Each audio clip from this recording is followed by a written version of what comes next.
The state police work constantly with officers from the Conservation Department. Protection of Michigan's natural resources is indeed an important responsibility. The troopers' patrol duties in the northern counties frequently bring him first to that wisp of smoke that curls up against the sky when a fire in the forest breaks out. Prompt work, and again that shovel training comes in handy, and a disastrous blaze is stopped. Officers on game patrol are on the lookout for the game hog and the hunter whose bag includes maybe a doe or a fawn. For his own protection, and added the others in the party, troopers are always alert for the hunter who rides with a loaded gun bouncing around in the car. When dangerous criminals go over the wall, the safety of every man, woman, and child in his path are at stake. Troopers, after such an escape, beat the brush for miles in the quest that goes on day and night until the fugitive is apprehended.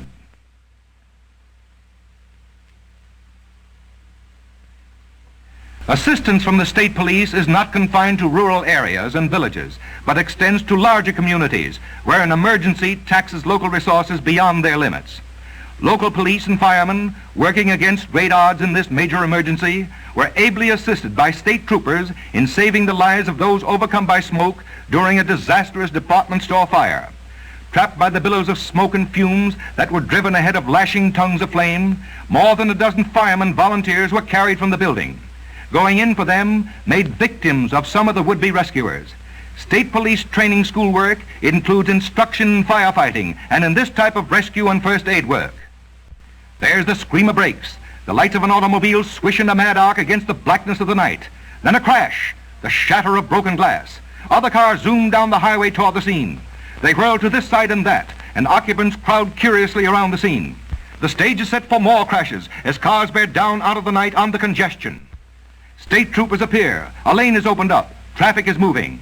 The injured are cared for. The driver is questioned. Traffic problems would not exist were it not for traffic accidents. Safety patrols alone will not solve problems presented by accident records because accidents don't just happen. They have specific causes. Trained officers discover these causes through accident investigation at the scene. Records of major accidents must be filed with the state police. Analysis of these records definitely establish the cause behind them. The information is punched on cards. Machines which automatically sort and count the cards under any desired classification yield figures to guide scientific accident prevention. Every time one of these mechanical fingers lifts, a significant fact in connection with an accident is tabulated. And these cards, think of the tragedy behind them. Everyone means one or more persons has either been killed or injured in a traffic accident. Armed with these facts, the highway engineer can correct faults in present-day construction. This information guides the police in enforcement, completing the 3 E's of safety: engineering, education, and enforcement. An accident spot map with a bead-headed pin marking the place where every major accident occurred graphically indicates points for attention. A grouping of these telltale pins at a certain intersection shows need of a warning or stoplight. A grouping at an underpass indicates a condition for the highway engineer to correct. Too close grouping of the pins at a curve indicates an enforcement responsibility or perhaps a dangerous visibility condition. Educational work is viewed as a police responsibility as well.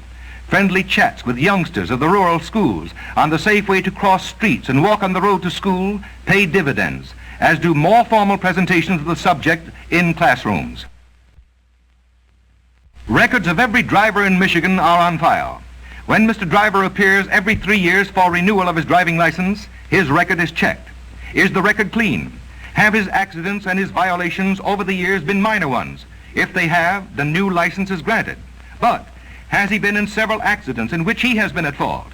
Has he been guilty of numerous dangerous violations? If that has been the case, denied may be written across his application. The traffic law enforcement policy of the state police of a small group of highly trained men specialized in investigation, the state police maintain a Bureau of Criminal Investigation and Identification. It serves not only the trooper network of Michigan, but every other law enforcement agency in the state. Only the larger counties could afford the services of an officer with a national reputation as an expert in arson cases. Too few cases of the type would warrant a county to keep on its staff a man trained through years of experience in confidence game and racket investigation. But in maintaining a staff of such crime specialists at State Police Headquarters, this outstanding talent is made available for the asking, not only to the largest and richest counties, but to the smallest and poorest.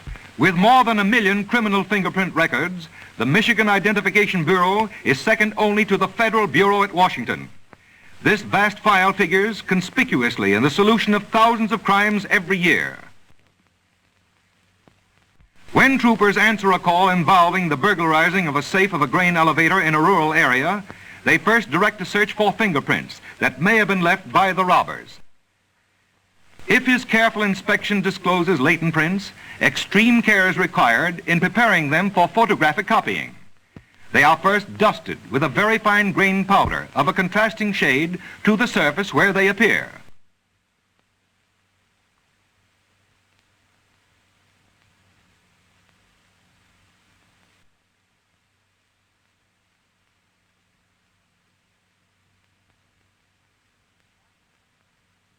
The fine pattern of the prints made more visible, a specially designed fingerprint camera is pressed over the spot and a photographic record exposed.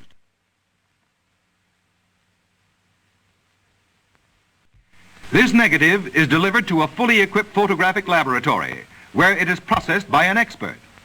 Speed is frequently the essence of value of identification photography, so it is but a few minutes before an enlargement of the fingerprints found on the safe door are placed on the desk of the chief of the Identification Bureau. The almost microscopic pattern of the fingerprints in the negative are now many times life-size. The lines, whorls, and loops form a pattern different from those that might have been left by any other hand. Millions have been examined. No two are ever alike.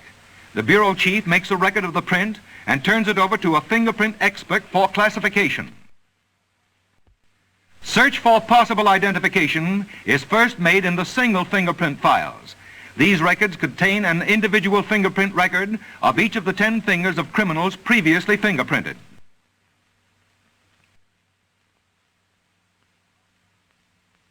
Upon finding a print in this file with a classification formula matching that of the latent print found on the door of the safe, search then turns to the master fingerprint file. This contains the prints of all 10 fingers on one card. This in turn directs the searcher to case records of the individual whose prints have thus been identified. On this card is the complete criminal record of the suspect, his name and aliases, frequently his picture, a tabulation of his crimes, convictions, and prison record. There is information as to his relatives, possible hangouts, and characteristic vices or habits. Considerable information is thus at hand to assist officers in his apprehension. The local sheriff, meanwhile, has picked up a suspect and promptly fingerprints him. To be sure, his man denies knowledge of the crime and protests vehemently he is innocent. But his fingerprint will tell, and they are promptly forwarded to the State Police Bureau. As a means of identification, they are absolutely infallible. If the population of the world were 30,000 times greater than it is, there would be the one chance that two sets might be identical. The fingerprint record made by the sheriff is being classified. Each finger is first classified in accordance with a pattern formula. The ridges in each of the fingers between the delta and the core must be carefully counted or traced so that each can be given its proper numerical value. Upon classifying each in this manner, the fingerprint expert determines the pattern formula for filing classification. Armed with this classification, he is directed to a small selection of one of the hundreds of filing cases.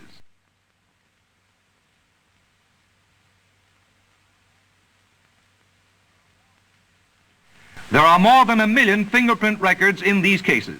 In spite of the number, it requires but a few seconds to determine whether or not a previous fingerprint record of the suspect has been filed.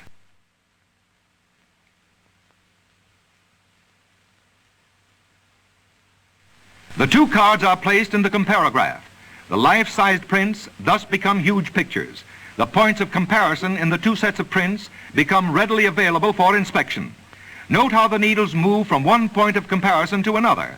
Even to the layman, it becomes apparent that the two sets of prints are those of the same man. The following day, the sheriff receives the Bureau's report, definitely establishing that his suspect is the one who left the smudge of a fingerprint on the safe door. Names can be changed with ease, faces changed with age, but fingerprints remain the same to eternity. Positive identification in civilian life is now recognized as a means of beating the forger, as protection against the horrors of amnesia and tragedy. Whole families are asking that their prints be filed. By act of the legislature, every police officer and sheriff must take civilian fingerprints upon request and forward them to the Central Bureau. Today, in the non-criminal identification files of the Bureau, there are more than 500,000 prints of Michigan citizens, young and old. Cards are issued upon request to persons so fingerprinted.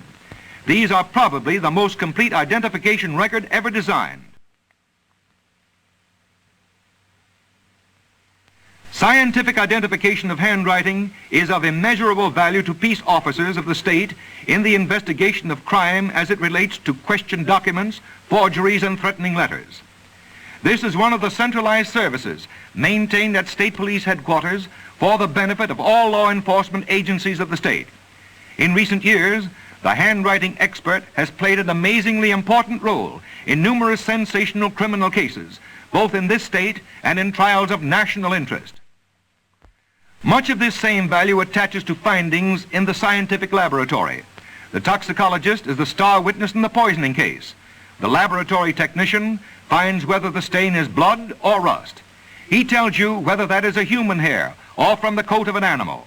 Veritable magic is performed in the police laboratory. The ultraviolet or black light is another modern police aid and makes quick identifications.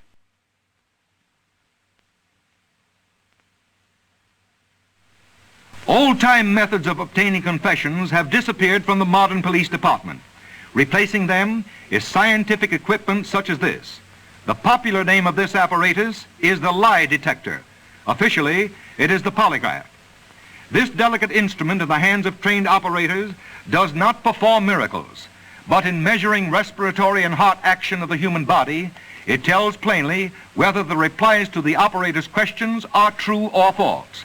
It can do this because of the scientific fact that to tell a lie involves involuntary effort, and effort is reflected in altered respiratory and heart action. The normal action having been recorded, irregularities on the graph indicate deception. You will note easily that the upper graph shows a uniformity of action, which is continuous throughout its length.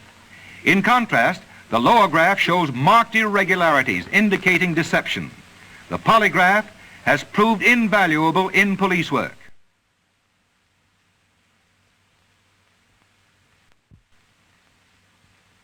The X-ray quickly solves the mystery of suspicious packages believed to contain explosive. Bullets are found in the body of the shooting victim.